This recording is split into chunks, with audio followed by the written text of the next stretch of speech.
अस्सलामुअलैकुम to all my friends. कैसे हैं आप सब? ठीक ठाक हैं। आज की वीडियो का टॉपिक है, आज हम एक न्यू बुक जो है वो शुरू करने जा रहे हैं जिसका नाम है MGT 503। ठीक है, प्रिंसिपल्स ऑफ मैनेजमेंट।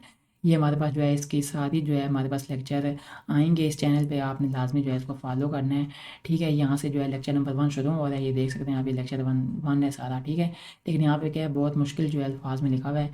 तो हम चलेंगे अपनी फाइल पे और यहाँ से जो है हम देखेंगे। ठीक है, लेक्चर 1 यहाँ से हम जो है शुरू कर लेते हैं।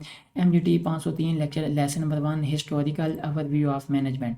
ठीक है, लेसन का मेन मकसद जो है आप समझ लें, बाकी इंग्लिश यहाँ से आप खुद भी जो है पढ़ सकते हैं, ये कॉन्सेप्ट ऑफ ऑर्गेनाइजेशन। ठीक है, तो यहाँ से जो है मकसद समझ लेंगे, फिर वहाँ पे आपको बात जब यहाँ से सुन के जाएंगे वहाँ पे फिर आपको बात खुद ब खुद समझ आ जाएगी कि अच्छा इसमें ये करना है। ठीक है, मकसद क्या है इस लेसन का? पर्पज़ ये है कि स्टूडेंट समझें कि मैनेजमेंट सिर्फ एक थ्योरी नहीं बल्कि एक प्रैक्टिकल स्किल है जो हर जगह पर्सनल और प्रोफेशनल लाइफ दोनों में यूज़ होती है। ठीक है, मैनेजमेंट का मतलब होता है काम काम और लोगों को ऐसे ऑर्गेनाइज करना कि गोल एफिशिएंटली और इफ़ेक्टिवली अचीव हो जाएं। ठीक है, उसके बाद आगे क्या है, सेकंड बात है मैनेजमेंट का हिस्ट्री और इंटेलेक्चुअल हेरिटेज।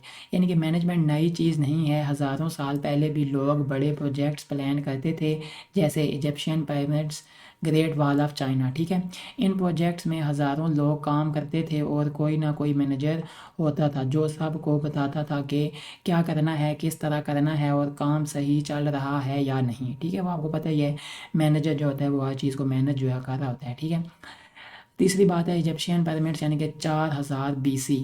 इजिप्शियन दुनिया के सबसे आगे थे अपने टाइम में। ठीक है, 1 लाख वर्कर्स ने 20 साल में एक पिरामिड बनाया, यानी 1 लाख वर्कर ने 20 साल में एक पिरामिड बनाया। ये साथ साथ आपने वैल्यूज़ याद रखनी है क्योंकि ये MCQs में जो है पूछी जाती हैं।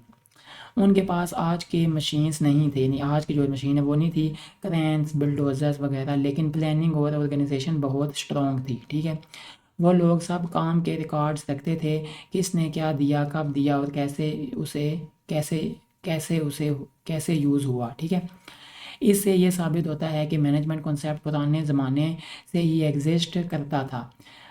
For a great wall of China, China wall 956 साल तक 688 BC से लेकर 1644 AD बनती रही। ठीक है, 6000 किलोमीटर लंबी, 20 फीट बेस और 7 से लेकर 37 फीट ऊंची थी। ठीक है, ये इन्फॉर्मेशन बस याद रखनी है आपने।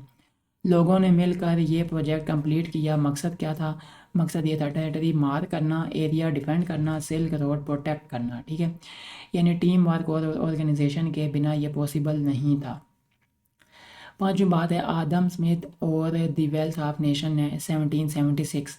आदम स्मिथ ने लिखा कि डिवीजन ऑफ लेबर प्रोडक्टिविटी बढ़ाता है, यानी अगर हर आदमी एक स्पेसिफिक काम करे तो ज़्यादा आउटपुट मिलेगा। ठीक है, एग्जांपल ये है कि 10 लोग मिलकर अगर हर हर एक अपना स्पेसिफिक स्टेप करें तो 48,000 पिन्स एक दिन में बनती हैं। ठीक है, लेकिन अगर एक बंदा अकेला सब काम करे तो वो सिर्फ 10 पिन्स ही बना पाएगा। इसका मतलब है स्पेशलाइजेशन और टीम वर्क प्रोडक्टिविटी बढ़ाती है। ठीक है, सिक्स बात है इंडस्ट्रियल रिवोल्यूशन, यानी कि 18th और 19th सेंचुरी। मशीन पावर ने ह्यूमन पावर को रिप्लेस कर दिया। फैक्ट्रीज बनाएं और इनको चलाने के लिए मैनेजर्स की ज़रूरत हुई जो काम प्लान करें, लोगों को असाइन करें, मशीन्स मेंटेन करें, प्रोडक्ट्स मार्केट में ले जाएं। ठीक है, इस ज़माने में मैनेजमेंट के फॉर्मल थ्योरीज डेवलप होने लगी। ठीक है, सेवन बात है यानी कि 20th century management theories. 4 major approaches है, यानी कि साइंटिफिक मैनेजमेंट, प्रोडक्टिविटी और इफिशिएंटली बढ़ाने पर फोकस, जनरल एडमिनिस्ट्रेटिव थ्योरी, पूरी ऑर्गेनाइजेशन को इफेक्टिव बनाना, क्वांटिटेटिव अप्रोच यानी कि मैथमेटिकल मॉडल्स और एनालिसिस यूज़ करना, ह्यूमन बिहेवियर अप्रोच यानी कि लोगों के बिहेवियर और मोटिवेशन पे फोकस। ठीक है, 8 है हमारे पास professional managerial era, modern age. आज के मैनेजर्स अपनी कंपनी के ओनर नहीं होते, लेकिन उनके पास रिस्पॉन्सिबिलिटी होती है। ठीक है, प्रोडक्ट और प्रोसेस दोनों समझना, फाइनेंस और पब्लिक रिस्पॉन्सिबिलिटी मेंटेन करना, ऑर्गेनाइजेशन को सक्सेस की तरफ ले जाना। अच्छा मैनेजर वो होता है जो सोसाइटी को वेयर इट इज़ से where it wants to be तक ले जाए। ठीक है, नेक्स्ट क्या हमारे पास है मॉडर्न एग्जांपल, यानी कि Sydney opera house 33 years, 1000 rooms, 5 theatres, team work plus technology से बनाया गया। ठीक है, इन सारी चीज़ों से। ऑपरेटिंग सिस्टम विंडो, यानी कि इंजीनियर्स मिलकर ऑर्गेनाइज तरीके से ओएस बनाते हैं, ये भी मैनेजमेंट का एग्जांपल है। ठीक है, नेक्स्ट आगे आ जाता है what is an organisation.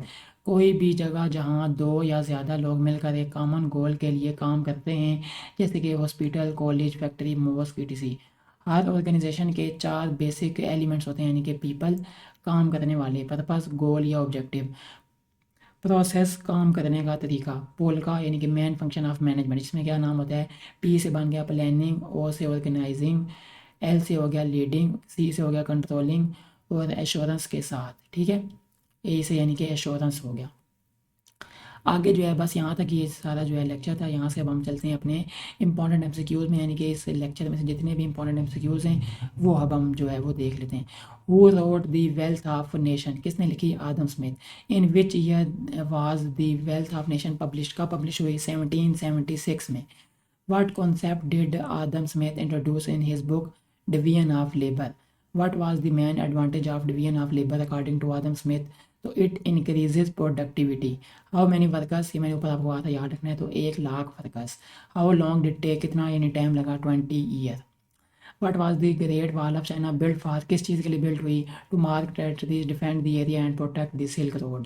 How long did the construction of the Great Wall of China continue, 956 years. Total length कितनी है ग्रेट वॉल ऑफ चाइना की, 6,000 किलोमीटर।